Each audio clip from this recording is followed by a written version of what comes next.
একজন আলেম হয়ে ৪৮ ঘন্টার আলটিমেটাম দেয় আরেকজন আলেমকে। কে কাকে দিচ্ছেন একটু বুঝুন। আপনি যাকে আলটিমেটাম দিচ্ছেন কেন দিচ্ছেন? তার দোষগুলো কি? যদি তার দোষগুলো না হয় তাহলে আপনি কিন্তু দোষী। যদিও তার বিরুদ্ধে কথা বলে আপনি হচ্ছেন খুশি, কিন্তু লাভ কি বলেন? এই যে আপনি আলটিমেটাম দিচ্ছেন, দুজনেই তো মাঠে ময়দানে কাজ করছেন, দিনের দাওয়াত দিচ্ছেন। শেখ আহমেদুল্লাহ হাফিজাহুল্লাহ তিনি তার ইসলামের দাওয়াত এবং ব্যাপকভাবে অসহায় দরিদ্র মানুষের মধ্যে কাজ করা, এটা এখন বিশ্বব্যাপী জানে। দেশের আলহামদুলিল্লাহ প্রায় সকল মানুষই জানে এটা। তো আমরা আমাদের আর এক ভাই আল মুসলিম আখুল মুসলিম, সে হিসেবে তো আমাদের ভাই। তিনি আমাদের শেখ আহমেদুল্লাহ হাফিজাহুল্লাহর ব্যাপারে আলটিমেটাম দিলেন। কেন ভাই? তিনি কি আপনার কিছু অন্যায়ভাবে কিছু নিয়েছে, বা কোনো ভালোভাবেই হোক নিয়েছে কিছুই তো নেয় না। আপনি কেন তাকে আলটিমেটাম দিতে যাবেন? আর তিনি যে কাজগুলো করেছেন সেগুলো শরীয়ত সিদ্ধ কিনা সেগুলো ভালোভাবে যাচাই করুন।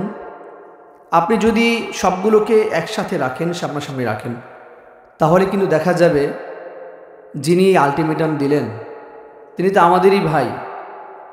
যদিও তিনি বিভিন্ন বিশেষণে বিশেষায়িত আমাদের বাংলাদেশে, যদিও তার শুরুর দিকের একটি ভাইরাল ডায়লগ ঢেলে দেই, এরপরে আবার অনেক রকম ভাইরাল তার ডায়লগ রয়েছে, এক এক সময় এক এক ডায়লগ দিয়ে তিনি ভাইরাল হচ্ছেন।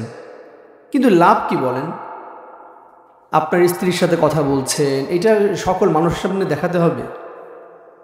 একজন শালীন ব্যক্তি, একজন ইসলামের দায়ী, তিনি তার স্ত্রীর সাথে কোন স্টাইলে কথা বলছেন, এরপর এটাকে আবার একটু হাস্যরস করা, এই শিক্ষা আপনি কোথায় পেলেন? রাসূল করিম সাল্লাল্লাহু আলাইহি ওয়াসাল্লাম তিনি স্বাভাবিক গতিতে তার সমস্ত বিষয়কে উপস্থাপন করেছেন। কিন্তু আমরা কি করছি? আমাদের ইসলামিক ভাই, আপনি কি করছেন? আমি আপনার নামটা নিতে চাচ্ছি না, যদিও আপনার এই বিশেষণের বিশেষায়িত্ব দ্বারা আপনি মানুষের কাছে স্পষ্ট, মানুষের কাছে আপনি পরিচিত। ঢেলে দেই থেকে নিয়ে আপনার চা খাই না এখন কফি খাই, এই বিভিন্ন কী লাভ বলেন? আপনি দাওয়াত দিতে এসেছেন, দাওয়াত দেন। ইসলামের সালাত কায়েম করা এটা অন্যতম একটা সেরা বিধান। এই বিধানটা আজকে প্রায় মানুষ আমরা ছেড়ে দিচ্ছি। যারা ইসলামিক লেবাসদারি তারা পর্যন্ত এখন অনেকেই করছে না, ঠিকমতো সালাত আদায় করছে না, নামাজ পড়ছে না। আপনি তাকে গিয়ে কয়বার বলেছেন, কয়বার দাওয়াত দিয়েছেন বলেন? রাসূল করিম সাল্লাল্লাহু আলাইহি ওয়াসাল্লামের ভালোবাসা যার মধ্যে নাই সে মুমিন না। আপনি যদি এক কথা বারবার বলেন, এক স্লোগান বারবার দেন, অন্য দাওয়াত না দিয়ে, অন্য ইসলামের কথা না বলে, মানুষ শিখবে কি? কি শিখবে বলেন? আপনি তো একজন দাঈ ইলাল্লাহ, আপনার দাওয়াত দিতে হবে বিভিন্ন বিষয়গুলোকে। রাসূল করিম সাল্লাল্লাহু আলাইহি ওয়াসাল্লাম বলেছেন, সাল্লু কামা রাআইতুমুনি উসাল্লি, তোমরা নামাজ পড়ো যেমনটা আমাকে নামাজ পড়তে দেখেছো। এখন কিভাবে দেখেছি আমরা তো নবীকে দেখিনি। আমরা হাদিসের মাধ্যমে, আমাদের শায়েখদের মাধ্যমে, আমাদের আসাতেজায়ে কেরামের মাধ্যমে আমরা ধারাবাহিকভাবে একের পর এক সনদান মতনান আমরা এগুলো জেনেছি, শিখেছি। সেই বিষয়গুলোকে আপনি উত্থাপন করেন। মানুষ আজকে হেদায়েত থেকে মাহরুম হচ্ছে, হেদায়েত থেকে তারা দূরে সরে যাচ্ছে। এখন এই কাদা ছিটাছিটি কেন ভাই? আপনার এই আলটিমেটাম না দিয়ে ডাইরেক্টলি বলেন তাকে যে, ভাই শেখ আহমেদুল্লাহ, আপনার এই কথাটা আমার বুঝে আসে না। আপনি একটা চমৎকার কথা বলেন, আমার এটা শুনে খুব ভালো লেগেছে যে আপনি হয় আমারটা বুঝেন, নতুবা আমাকে বুঝে আপনার দলে নেন। আরে ভাই, আপনাকে কিন্তু বোঝার জন্য তার কাছে যেতে হবে। আপনি যদি তার কাছে না যান, বুঝবেন কিভাবে? আপনাকে বুঝতে হলে তার পর্যন্ত যেতে হবে, তাকে প্রশ্ন করতে হবে। আজকে আমাদের কাছে অনেকে প্রশ্ন করেন, তারা বুঝতে চান, বোঝার জন্য আমার কাছে আসেন যে হযরত আমি এই সমস্যার মধ্যে পড়েছি, বা আমার বিবিকে তালাক দিয়েছি, এর সলিউশন কি, এর সমাধান কি। আমাদের কাছে আসে তারা বোঝার জন্য, আমরা বুঝিয়ে দিই। বিভিন্ন মাসালা নিয়ে আসে।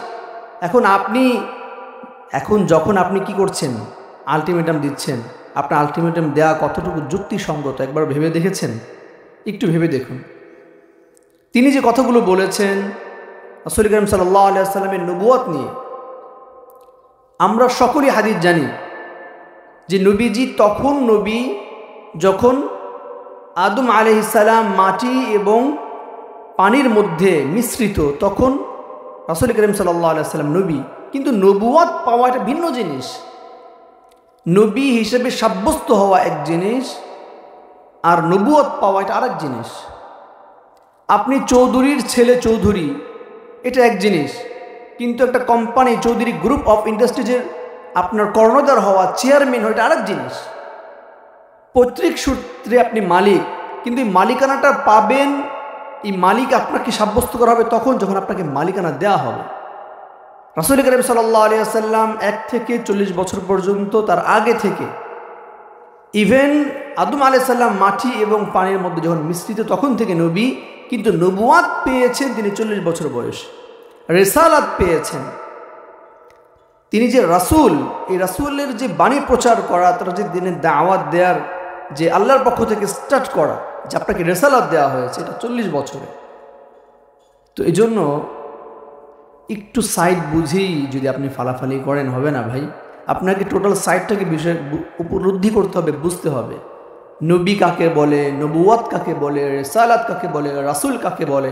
এগুলো বুঝে যখন আপনি ডিসকাস করবেন, আলোচনা করবেন, সমাধান পেয়ে যাবেন। আল্লাহ তাআলা আমাদেরকে সঠিক বিষয়গুলো বোঝার তৌফিক দান করুক।